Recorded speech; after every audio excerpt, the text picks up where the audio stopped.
나이가 들면 결국 인생은 그냥 비슷해진다 하는 말이 있습니다. 왜 그런가 봤더니 일리가 좀 있어요. 30대까지, 30대 하면 30살부터 39살까지죠. 이 30대까지는 세상의 모든 것이 불공평하게 보인다는 거죠. 높은 사람도 있고 낮은 사람도 있고 많이 가진 자도 있고 적은 자도 있고. 그런데 조금 지나서 중년에 들어선 40대가 되면 이제 미모의 평준화가 시작된다. 미모의 평준화, 비슷해진다는 거죠. 저도 지금 이제 어디 안 빠질 정도로 비슷해졌어요. 비슷해졌어요. 그 다음에 정보사회의 뼈가 굳어진 50대 정도 되면 지성의 평준화, 뭐 다 이렇게도 알고 인터넷을 통해서 뭐 매스컴을 통해서 웬만큼 다 아니까 지성의 평준화가 이루어진다. 은퇴 시기를 겪게 되는 60대가 되면 물질의 평준화가 된다. 은퇴를 다 해버리니까 물론 연금의 차이가 있겠지만 그래도 많이 평준화가 되기 시작한다. 그리고 기억력이 떨어지는 70대가 되면 정신의 평준화가 된다. 그리고 육신의 기력을 잃게 되는 80대가 되면 뭐죠? 죽음의 평준화가 된다. 죽음이 다가온다. 많이 가진 자의 즐거움이 적게 가진 자의 기쁨에 못 미치기도 하고, 많이 아는 자의 만족이 못 배운 사람의 감사에 못 미치기도 하는 것입니다. 이렇게 저렇게 빼고 더하고 하다 보면 결국 인생의 결산은 그게 그거라는 것입니다. 더 먹은 사람도 덜 먹은 사람도 그게 그거라는 겁니다. 이를 깨달은 솔로몬은 전도서 9장 11절에서 해 아래 사는 인생을 이렇게 표현했어요. 한번 볼까요? 11절. 내가 다시 해 아래서 보니 빠른 경주자들이라고 선착하는 것이 아니며 용사들이라고 전쟁에 승리하는 것이 아니며 지혜자들이라고 음식물을 얻는 것도 아니며 명철자들이라고 재물을 얻는 것도 아니며 지식인들이라고 은총을 입는 것이 아니니 이는 시기와 기회는 그들 모두에게 임함이니라. 시기, 타임, 기회, 찬스. 이 타임과 찬스는 누구에게나 다 동일하게 다가온다는 것입니다. 문제는 누구로부터 오느냐가 중요한 것입니다. 그 타임과 찬스가 누구로부터 오느냐. 여러분은 시기와 기회를 누구로부터 받으시기를 원하십니까? 미가서에서 야곱의 남은 자, 곧 성도들에게 주신 말씀이 이러합니다. 자, 미가서 5장 7절 한번 봐보시죠. 야곱의 남은 자는 성도들이죠. 많은 백성들 가운데 있으리니 그들은 여호와께로부터 내리는 이슬 같고 풀 위에 내리는 단비 같아서 사람을 기다리지 아니하며 인생을 기다리지 아니할 것이며. 성도들이 기다리는 것이 뭐냐? 사람도 아니고 인생도 아니고 그럼 누구를 기다린다는 것입니까? 이 말씀 바로 앞에 미가서 5장 2절에서 그 답이 나옵니다. 5장 2절 한번 같이 읽겠습니다. 베들레헴 에브라다야, 너는 유다 족속 중에 작을지라도 이스라엘을 다스릴 자가 네게서 네게로 나올 것이라. 그는 근본은 상고에 영원에 있느니라. 누구죠? 예수 그리스도. 베들레헴에 탄생하실 예수 그리스도에 대한 말씀이에요. 영원에 계신 예수 그리스도. 예수께서는 이 세상에 오셔서 사탄에게 빼앗겨 버린 시간과 기회를 건져내십니다. 이 세상의 많은 인생들이 시간과 기회를 사탄에게 빼앗겼어요. 그것을 예수님이 오셔서 다시 되찾겠다는 겁니다. 여기서 성도를 하늘로부터 내리는 이슬과 같고 단비와 같다고 했습니다. 이슬이나 단비 이 모두는 하늘로부터 내려지는 것입니다. 거기에는 축복을 담고 있어요. 은혜를 담고 있어요. 그러니까 성도의 삶이라고 하는 것은 하나님의 은혜로 되는 삶이라는 것을 가르쳐주고 있어요. 그것도 마른 땅의 이슬 같고 필요한 때에 꼭 있어야 하는 단비와 같은 존재가 성도라는 것입니다. 그래서 성도는 존귀한 자입니다. 존귀한 자예요. 그런데 이 성도들이 누구를 기다리느냐? 이 세상에 팔려버린 사람을 기다리는 것도 아니고 이 세상에 치우쳐버린 인생을 기다리는 것도 아니고 바로 예수 그리스도, 영원부터 영원까지 계신 예수 그리스도를 기다리고 있다는 것입니다. 인생의 계절마다 시기와 기회가 임하는데 우리는 하나님으로부터 부여되는 시기, 기회를 받아야 되는 것입니다. 왜? 거기에 진정한 미래가 있기 때문에. 미래가 있기 때문에. 오늘 말씀 제목, 하나님의 손 안에 있는 미래. 하나님의 손 안에 있는 미래. 전도서 9장 1절 다시 한번 다 같이 읽도록 하겠습니다. 오늘 요절이죠. 이 모든 것을 내가 마음에 두고 이 모든 것을 살펴본 즉 의인들이나 지혜자들이나 그들의 행위나 모두 다 하나님의 손 안에 있으니 사랑을 받을는지 미움을 받을는지 사람이 알지 못하는 것은 모두 그들의 미래의 일들임이니라. 아멘. 미래의 일들이 다가오고 있다. 내가 오늘을 사는 것은 미래였던 것이 오늘에 와 있죠. 누구에게나 그 알지 못하는 미래에 대하여 누구는 불안을 갖고 있습니다. 미래에 대하여 불안을 갖고 있어요. 두려움을 갖고 있어요. 또 절망적이라고 생각합니다. 그러나 누구는 하나님의 손 안에 있는 미래는 축복이라고 생각합니다. 하나님이 내게 주시는 미래는 하나님의 은혜요, 하나님의 영광이요, 하나님의 영원한 사랑이라고 생각합니다. 전자, 내가 어떻게 내일을 알아? 늘 불안하게 불확실성 시대에 살고 있는 이 세상에서 미래에 대한 기다림은 대부분의 사람들에게는 불안으로 다가옵니다. 그렇지 않아요? 여러분 자녀들의 앞길을 생각하면 평안하다 평안하다 얼마나 그렇게 생각하십니까? 야, 자녀들이 앞으로 살아갈 세상이 불안하다 염려가 된다, 그런 생각들 많이 하고 계시지 않습니까? 그래서 오늘 우리에게 주시는 말씀입니다. 내가 너희들에게 주고자 하는 미래가 있지 않느냐? 그렇습니다. 하나님의 뜻을 이루기 위해서 시기와 기회를 준비하시는 하나님의 손에 붙잡힌 자로 살아야 하겠습니다. 이에 사도 바울이 고백했습니다. 내가 이미 얻었다 함도 아니요 온전히 이루었다 함도 아니라 오직 내가 그리스도 예수께 잡힌 바 된 그것을 잡으려고 달려가노라. 예수님께 잡혀있다. 그것을 잡으려고 내가 달려가노라.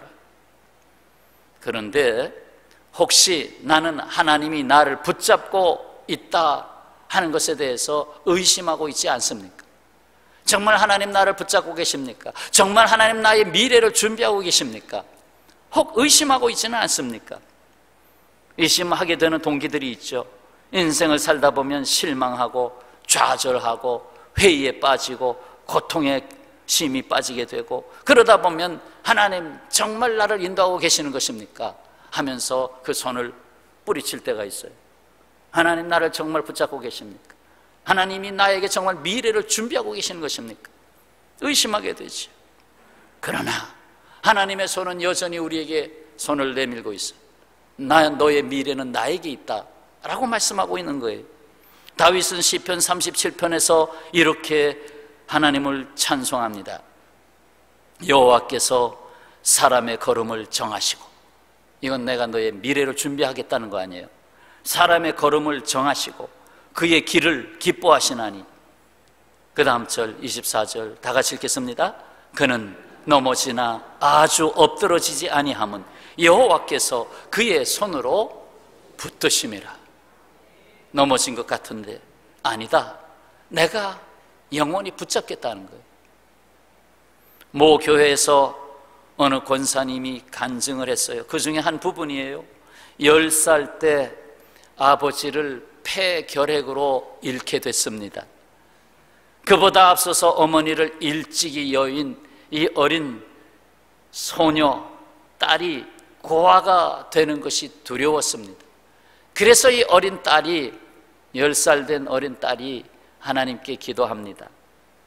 하나님, 우리 아버지 살려주세요. 살려주세요.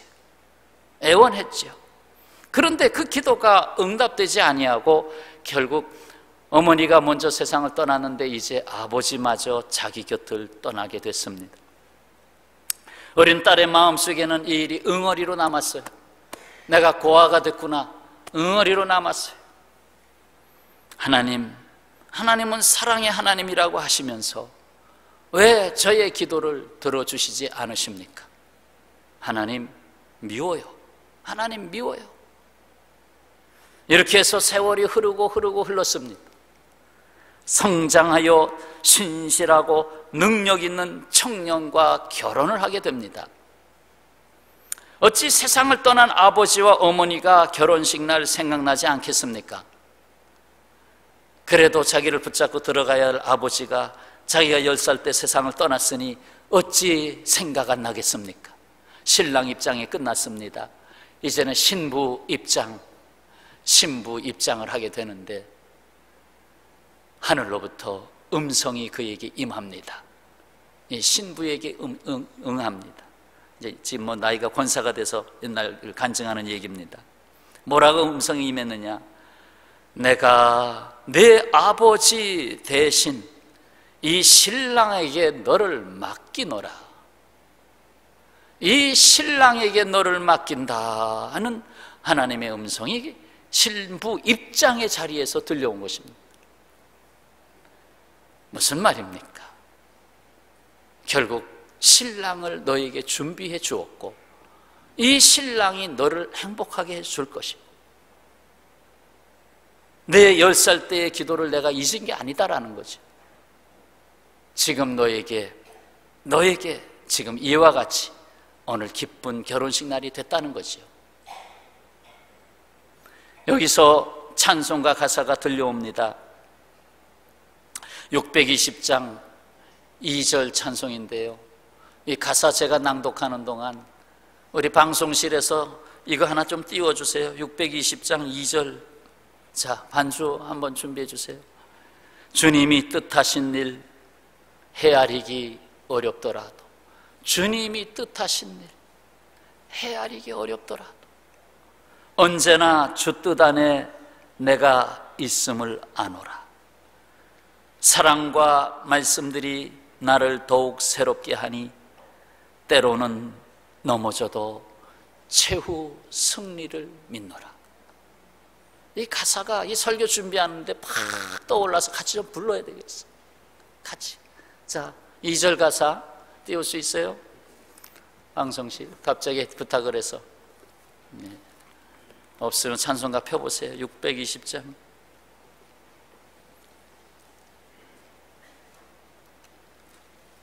네, 2절.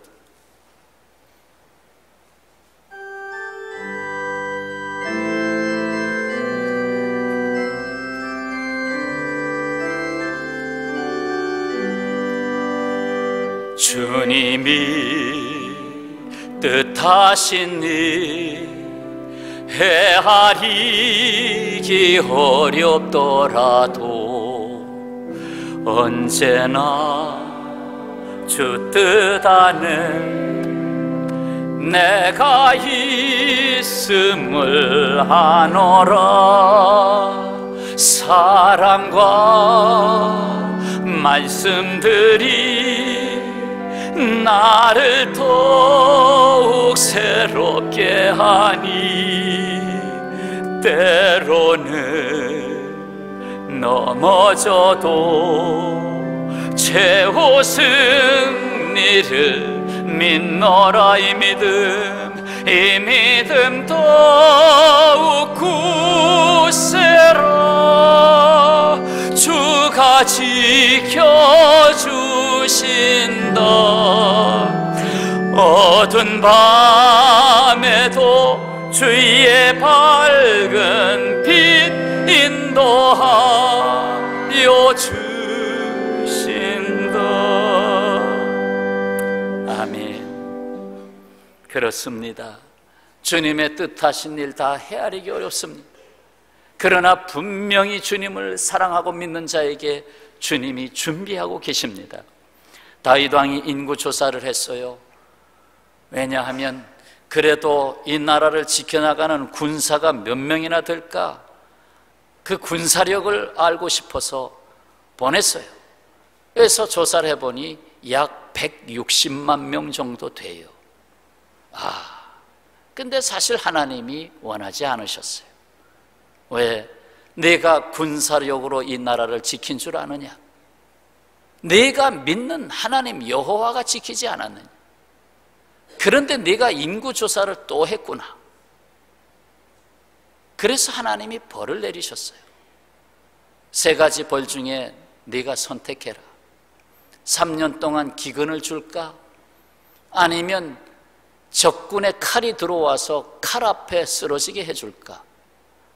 아니면 전염병으로 수만 명의 사람들이 죽게 할까? 선택해라. 여기서 뭐라고 선택 안 했어요. 단지 이렇게 말했어요. 내가 곤경에 빠졌도다. 여호와께서는 긍휼이 심히 크시니 내가 그의 손에 빠지고 하나님의 손에 빠지고 사람의 손에 빠지지 아니하기를 원하노라 라고 선지자 가스에게 대답을 했어요. 그래서 결국 하나님의 손에 빠지는 방법으로 하나님이 이제 응답하신 것이 전염병을 내린 거예요. 그래서 7만 명 정도 죽었어요. 성도 여러분, 다윗이 그래도 자기의 잘못에 대해서 그래도 내가 어쨌든 하나님의 손에 빠지겠습니다. 이 신앙 고백 때문에 다윗의 왕조를 지켜주셨어요. 미래는 멀리 있지 않습니다. 항상 가까이에 있어요.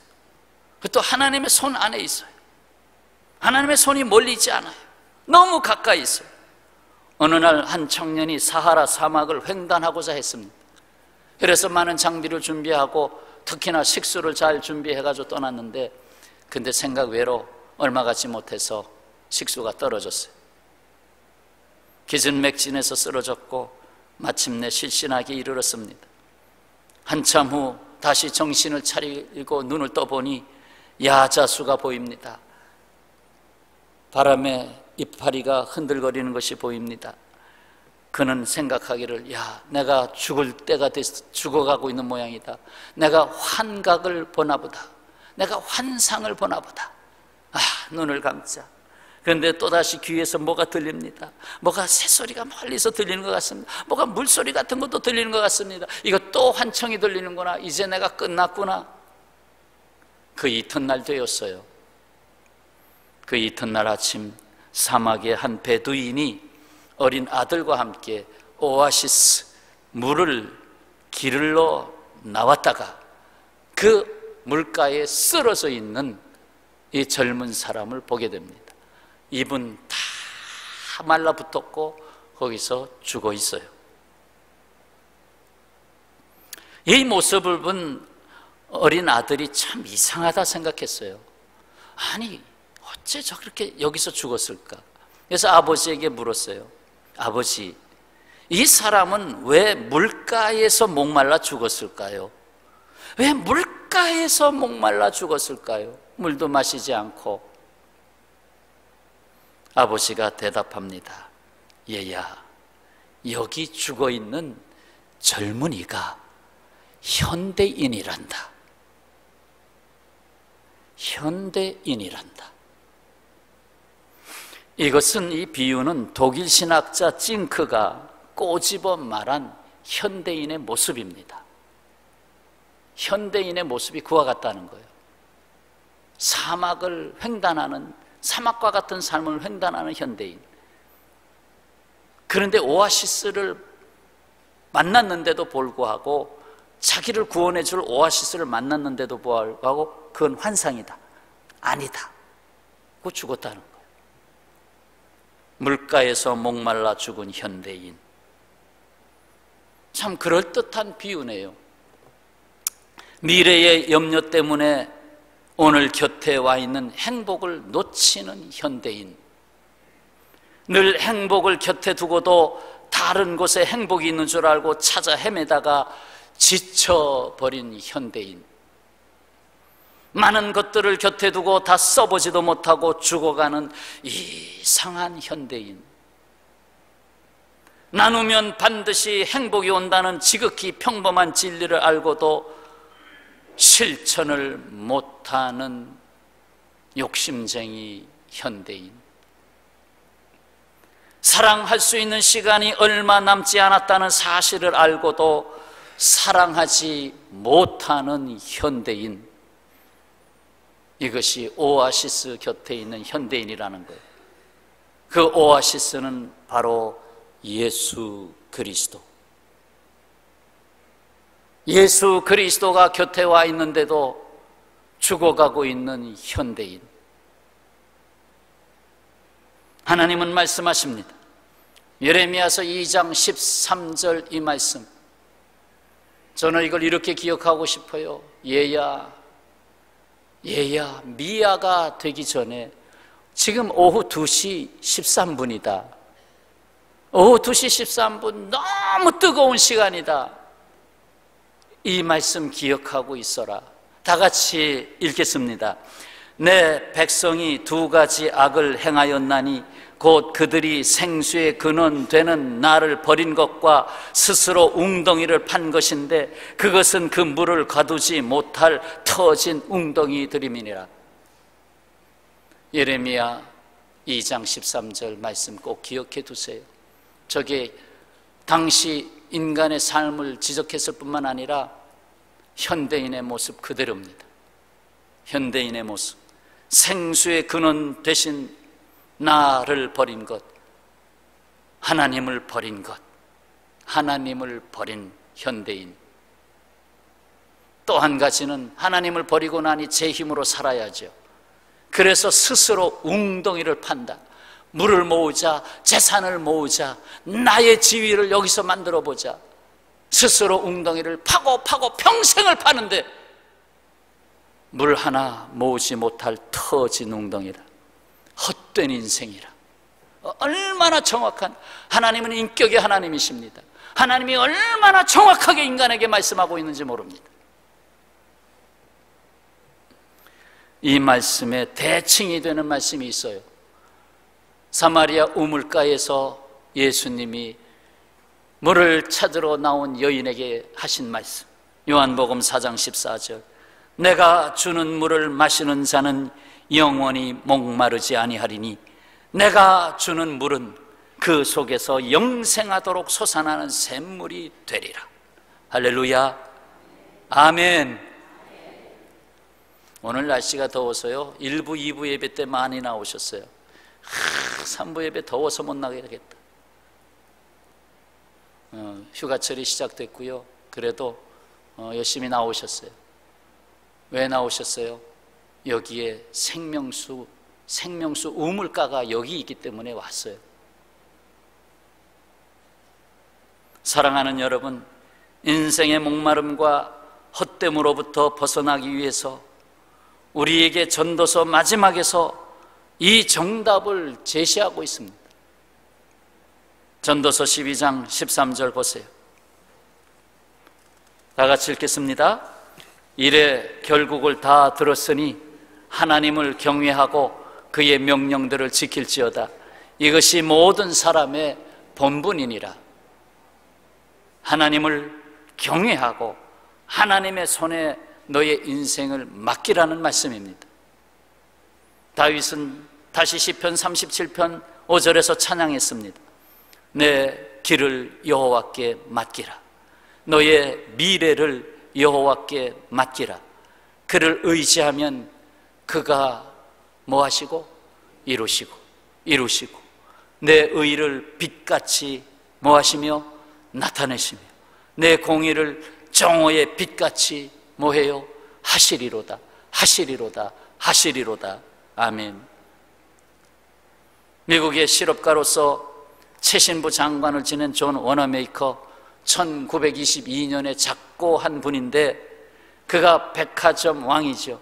백화점을 사실 만든 효시라고 말할 수 있는 사람인데 참으로 그 백화점을 통해서 너무나 그가 많은 탁월한 경영 능력을 나타내서 아주 큰 부호가 됐어요. 그러면서 가난한 자들을 돕고 수많은 기독교 단체들을 돕고 선한 일을 참 많이 했습니다. 물론 또 모든 것이 다 그렇지만 비판하는 사람도 있어요. 그가 백화점을 만들어서 이 세상에 소비 성향을 만들었다. 그래서 결국은 소비주의의 문화를 만들어냈다. 뭐 그러한 또 비판도 나오고 있습니다만 이 존 워너메이커, 그에게 한 신문 기자가 물었어요. 선생님께서 지금까지 투자하신 것 중에 가장 성공적인 것은 무엇입니까? 정말 가장 성공적인 투자가 무엇입니까? 라고 물었을 때에 아주 강한 어조로 대답했어요. 그것은 내가 11살 때에 투자한 것입니다. 어느 자료에는 10살, 어느 자료는 12살 해서 중간으로 제가 택했어요. 11살 때에 투자한 것입니다. 그때 나는 2달러 75센트, 어떤 자료에는 3달러 75센트. 자료를 하나 소개해도 여러 가지를 종합할 수밖에 없어요. 어떤 게 맞는지. 그래서 두 가지 다 소개하는 거예요. 2달러 75센트를 주고 성경 한 권을 샀는데 이것이 내 삶에서 가장 위대한 투자였습니다. 왜냐하면 이 성경이 오늘의 나를 만들었기 때문입니다. 이 성경이 오늘의 나를 만들었기 때문입니다. 워너메이커는 가난한 집안에서 살았어요. 그래서 성경을 살 돈이 없었어요. 그래서 성경을 할부로 샀어요. 할부로 산 그 성경이 자신의 인생을 변화시켰어요. 그래서 하나님은 그의 인생을 아주 최대의 가치로 만들기 시작했습니다. 23대 미 대통령 해리슨이 그를 불러들였습니다. 당신의 탁월한 경영 능력으로 최신부 장관을 맡아주시오. 이때에 이 존 워너메이커의 대답은 이렇습니다. 만약 장관직을 수행하는 일 때문에 주일 성수와 교사 일을 못한다면 저는 받아들일 수 없습니다. 주일 성수와 교회학교 교사, 주일학교 교사 일을 못하게 된다면 저는 할 수 없습니다. 그래서 보장받았어요. 한 기자가 물었어요. 장관직이 주일학교 교사직보다 못합니까? 장관직이 일개 교사보다도 못한 겁니까? 그렇게? 하고 조금 이제 좀 비아냥거렸 말이죠. 그때에 대답합니다. 장관직은 몇 년 하다 말 부업이지만 주일학교 교사직은 내가 평생 동안 해야 할 나의 본업입니다. 나의 본업이에요. 그래서 그가 67년 동안 교사 일을 했어요. 어느 자료에는 60년이라고 나왔는데 67년으로 하겠습니다. 참 놀라운 것입니다. 여러분, 하나님께 인생을 거시기를 바랍니다. 내 인생을 어디다 걸 것인가? 하나님께 걸어야죠. 하나님께 분명히 걸어야죠. 그 인생은 결코 허무할 수가 없습니다. 허무할 수가 없습니다. 잠언서 4장 8절 그를 높이라 그리하면 그가 너를 높이 들리라 만일 그를 품으면 그가 영화롭게 하리라. 요한일서 4장 4절 너희 안에 계신 이가 세상에 있는 자보다 크심이라. 할렐루야. 내 안에 계신 이가 누구이기에 이 세상의 모든 사람보다 크냐 이 말입니까? 바로 예수 그리스도, 내 안에 계신 예수 그리스도. 예수님 없이 나는 없습니다. 예수님 없이 나는 아무것도 아닙니다. 예수님 없이 나는 아무것도 할 수 없습니다.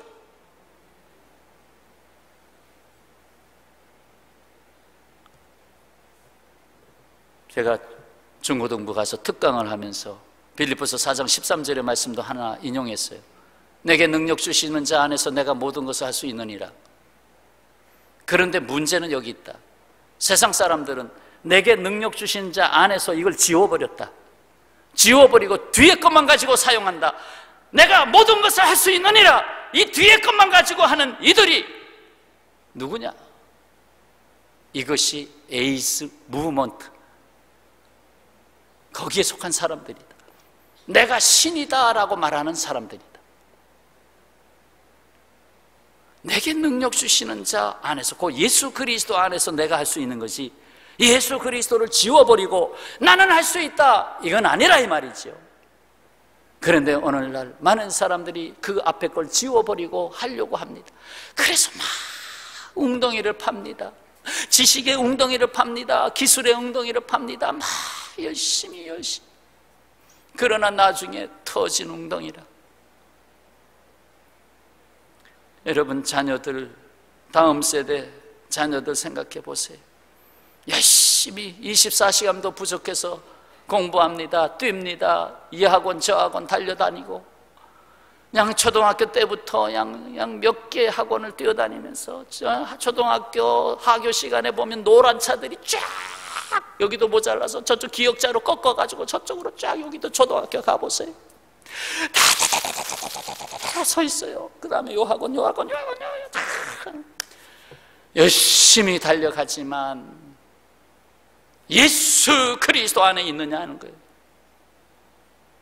예수 그리스도가 그 안에 있느냐. 왜 맨날 주일마다 목사는 이 소리를 해야 합니까? 왜 맨날 예수를 해야 합니까? 예수 그리스도 없이는 나는 없기 때문에 그렇습니다. 다 키워놓으면 뭐합니까? 예수 그리스도 없이 내가 없는데.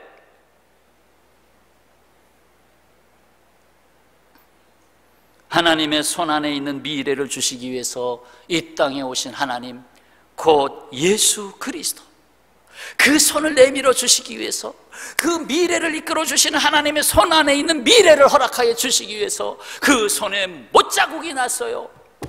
내게 내미는 손은 못자국 난 손이었어요. 히브리서 11장 1절, 믿음은 바라는 것들의 실상이요. 바라는 것들, 미래지요. 바라는 것들의 실상이 지금 믿음이다라는 거예요. 보이지 않는 것들의 증거, 보이지 않아요. 2년 후, 3년 후에 나의 인생 안 보여요. 그런데 그것이 믿음이라고 하는 것이 증거라는 거예요. 미래를 주기 위한 중요한 자본을 하나님이 우리에게 주셨는데, 그 미래를 담을 수 있는 자본이 믿음입니다. 그래서 요한일서 5장 4절, 무릇 하나님께로부터 난 자마다 세상을 이기느니라. 세상을 이기는 승리는 이것이니 뭐예요? 우리의 믿음이니라. 우리의 믿음이니라. 고백해 보시죠. 승리는 이것이니. 크게 다시 한번, 승리는 이것이니 우리의 믿음이니라. 아멘. 평화의 가족 여러분, 시기, 타임과 기회, 찬스는 누구에게나 다가옵니다. 문제는 누구로부터 다가오느냐 하는 것입니다. 마귀로부터 다가오는 것인지, 하나님으로부터 다가오는 것인지, 누구에게는 알지 못하는 미래가 불안한 것입니다. 그러나 누구에게는 하나님의 손 안에 있는 복을 담은 미래인 것입니다. 미래는 멀지 않습니다. 하나님의 손은 멀리 있지 않습니다. 주 하나님께 인생을 거시기를 바랍니다. 하나님의 손 안에 있는 미래를 주시기 위해서 하나님은 친히 십자가에 그 손을 내어주셨습니다. 그리고 손잡아 주셨어요. 믿음, 소망, 사랑, 이 세 가지는 항상 있을 것인데 영원하다라는 거예요. 영원한 미래로 향하여 가기 위해서 우리에게 주신 믿음은 근본이요, 거기에 소망, 사랑의 열매를 맺어가는 귀한 역사가 여러분 가운데 더하여 가득하시기를 축원합니다. 기도하겠습니다.